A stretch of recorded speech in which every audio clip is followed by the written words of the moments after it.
Hey friends, today I want to bring it back all the way to the beginning and talk a little bit about components. So this will be really helpful for you if you're just starting out in Figma, or if you just feel like you never really grasped components, you kind of got thrown into Figma and no real introduction. This will be really helpful in understanding why you use components, what even are they, and how to create them. So let's start out with a button and talk about why we even need a component here. So components are really great if you're going to be using something over and over again, because we're going to be able to create instances of this component. So something like a button that you're going to be using on multiple different screens, or maybe it's an icon that you're using on multiple different screens. If you're going to be using it more than a couple of times, I'd suggest making a component out of it. So let's take our button right here. And if we look over on the panel on the left side of our screen, we can see it's just a frame right now. And when we go up to this icon right here that says create component, it's this 4 little diamond icon.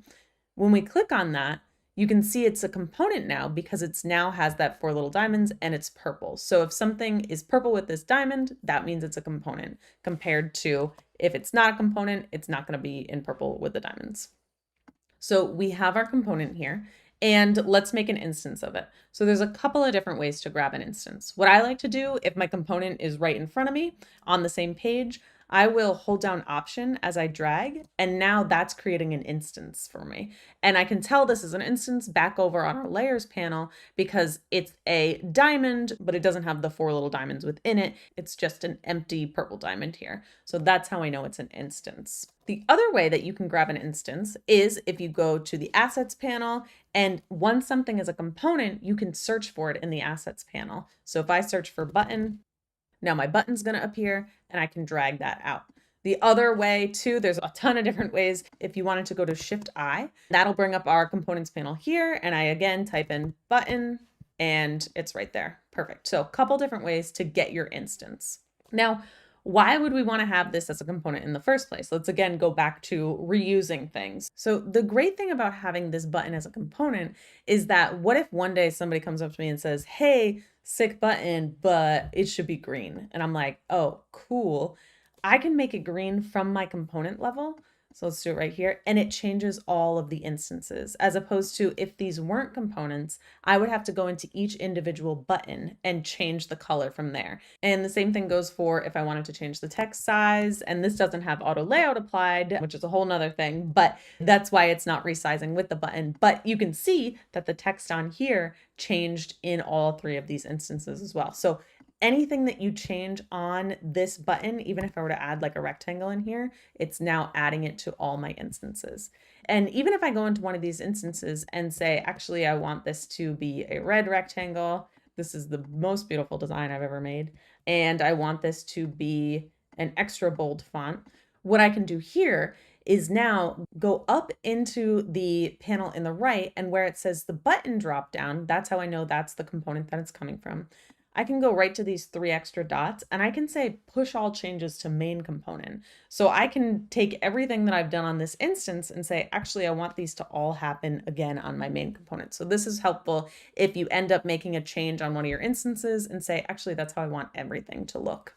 You can also make some changes on your instance that won't affect everything else. So I can change this button to gray and change this to, maybe I'll even just hide this in my layers panel. I'll hide this rectangle and make my text tiny again. I can have instances that are a little bit different than my original component over here. Now, going back into that side panel and the instance options, if I decide this is not what I want my button to be, I want it back to everything that I had before, I can, instead of pushing all changes, what I can do here is reset all changes, and that'll reset me back to the beginning.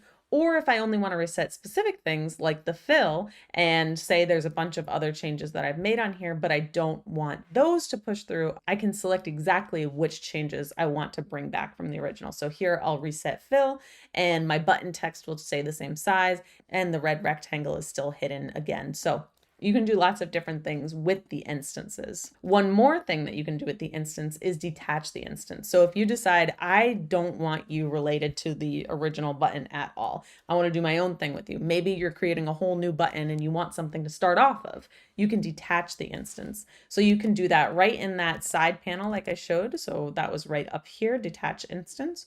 Or you can right click and get detached instance right here. And the shortcut for that is Option Shift B. So we do that, or we can do Option Shift B. And again, now we're detached, and this has nothing to do with the original one. So this is really great if you want to start a new button or just want to try something out. Now, once you're feeling super confident with components, one thing that you can go into is variants. So if you want different variations of the one component, so maybe it's a variation of buttons. So maybe you have a primary button and a secondary button and hover states of all those buttons. Those are called variants. And I'll go into those a little bit deeper in another video, but in order to understand variants, you first have to understand components. So hopefully this breaks down components a little bit for you. All right, see you soon.